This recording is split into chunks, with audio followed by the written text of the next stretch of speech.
வணக்கம். நான் doctor Melvin. பேன்சைட்டோபீனியா அப்படிங்கிற ஒரு கண்டிஷன் எனக்கு நிறைய பேஷண்ட்ஸில் பார்க்குறோம். நிறைய அந்த மாதிரிப்பட்ட ரிப்போர்ட்ஸ் வருது அப்படின்னு. என்ன இது அப்படின்னு சொல்லி பார்த்தீங்கன்னு சொன்னால், நம்முடைய ரத்தத்தில் வந்து 3 விதமான அணுக்கள் இருக்கிறது. Red blood cells, white blood cells, platelets. இதெல்லாம் பொதுவாக எல்லாருக்கும் தெரிஞ்சது. நம்ம ஏதாவது ஒரு ப்ராப்ளம் அப்படின்னு சொல்லி ஹாஸ்பிட்டல் போகும்போது பொதுவாக கம்ப்ளீட் பிளட் கவுண்ட் அல்லது டோட்டல் பிளட் கவுண்ட் எடுத்து பார்க்கும்போது இந்த ரிப்போர்ட்ஸ் எல்லாம் பார்த்து சொல்லுவாங்க. ரெட் பிளட் கவுண்ட் ஜாஸ்தியாக இருக்குது, இல்லை கம்மியாக இருக்குது. அது மாதிரி ஒயிட் பிளட் செல்ஸ் ஜாஸ்தியாக இருக்குது, கம்மியாக இருக்குது. பிளேட்லெட்ஸ் ஜாஸ்தியாக இருக்குது, கம்மியாக இருக்குது. இதெல்லாம் வந்து டாக்டர்ஸ் நம்மள்ட்ட பேசிகிட்டு இருப்பாங்க, ரைட்? பல இன்ஃபெக்ஷன்ஸில் இது மாறி மாறி வேறுபடும். ஆனால் அந்த 3 செல்ஸுமே பிளட் செல்ஸுமே வந்து ரொம்ப கம்மியாக இருக்கக்கூடிய கண்டிஷனை தான் பேன்சைட்டோபீனியா அப்படின்னு சொல்லி சொல்லுவாங்க. இது ஏன் இன்றைக்கி நிறைய ஜாஸ்தியாக இருக்குது அப்படின்னு சொல்லி பார்க்குற போது நிறைய மருத்துவ காரணங்களால் இது வருகிறது. அதை வந்து பற்றி பேசுகிறதா இருந்தால் உங்களுக்கு ஏதாவது கேன்சர் இருந்தது, இல்லை வந்து ஒரு சீரியஸான ஆட்டோஇம்யூன் டிஸார்டர், ருமாட்டிக் ஆர்த்ரைட்டிஸ் அந்த மாதிரி இருக்குது, இல்லை வந்து எலும்பு மஜ்ஜையில் இருந்தால் இந்த செல்ஸ் எல்லாம் உருவாகும், அங்கே ஏதாவது ப்ராப்ளம் இருக்குது, ஏப்ளாஸ்டிக் அனீமியா, இப்படி பெரிய பெரிய சீரியஸான கண்டிஷன்ஸ் ஒரு பக்கம் இருந்தாலுமே இன்றைக்கி வர பல பேஷண்ட்ஸும் காணப்படும் இந்த கண்டிஷனுக்கு காரணம் என்ன அப்படின்னு சொல்லி இன்னொரு கோணத்தில் விஷயம் என்ன பார்க்கப்படுதுன்னு சொன்னால், செல்ஃப் மெடிக்கேஷன். நீங்கள் எந்த மருத்துவ சிஸ்டத்துக்கு போனாலும் சரி, சித்தாவா, ஆயுர்வேதம், ஹோமியோபதி எல்லாம் எந்த மருத்துவம் எடுத்துக்கிட்டாலும் சரி, அலோபதி எடுத்துக்கிட்டாலும் சரி, செல்ஃப் மெடிக்கேஷன் ரொம்ப டேஞ்சரானது. அதனால் அந்த பாதிப்பு வந்து சொல்கிறாங்க.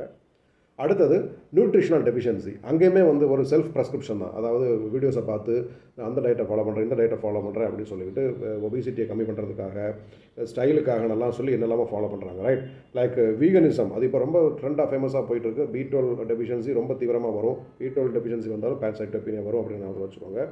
சரி, இந்த பேன்சைட்டோபீனியா வந்தால் என்ன நடக்கும் அப்படின்னு சொல்லி பார்த்தீங்க அப்படின்னா, ஒரு ஃபெட்டிக், ஒரு டயர்ட்னஸ், ஒரு வீக்னஸ், ப்ராஸ்ட்ரேஷன், அதுதான் ரொம்ப இருக்கும். ரொம்ப எக்ஸ்ட்ரீமாக இருக்கும். சின்ன சின்ன வேலை செஞ்சால் கூட ரொம்ப வீக் ஆயிருவீங்க, டயர்டாயிருவீங்க, ரொம்ப கஷ்டப்படுவீங்க, படி ஏற முடியாது, நடக்க முடியாது, அப்படிங்கலாம் கஷ்டப்படுவீங்க. அப்படிங்கிறத தாண்டி சீரியஸான டிசீசஸ் வரும். நீங்கள் கண்டுக்கிடாமல் விட்டிங்கன்னு சொன்னால் எல்லா ஆர்கனும் வந்து அடிவாங்கும், பிரச்சனைக்குள்ளாகும் அப்படிங்கிறத ஞாபகம் வச்சுக்கோங்க. அது சாதாரண விஷயம் இல்லை.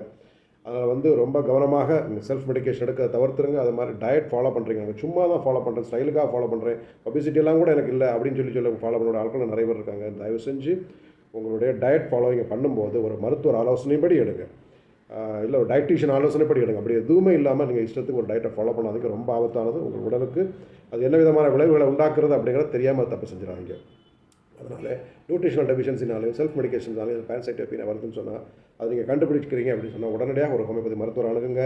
அவர் கவுன்சிலிங் கொடுப்பார், மெடிசனும் கொடுப்பார். கண்டிப்பாக அது ஃபுல்லாக சரியாயிடும். ஒரு சீரியஸான இஷ்யூ இல்லை தான், பட் இருந்தாலும் சீரியஸான இஷ்யூ அதை மாற வாய்ப்பு இருக்கிறது அப்படிங்கிற ஞாபகத்தில் வச்சுக்கிட்டு ரொம்ப கவனமாக இருங்கள். நீங்கள் ஆரோக்கியம் இருப்பதே எங்கள் ஆசை. Be happy, be healthy. Bye.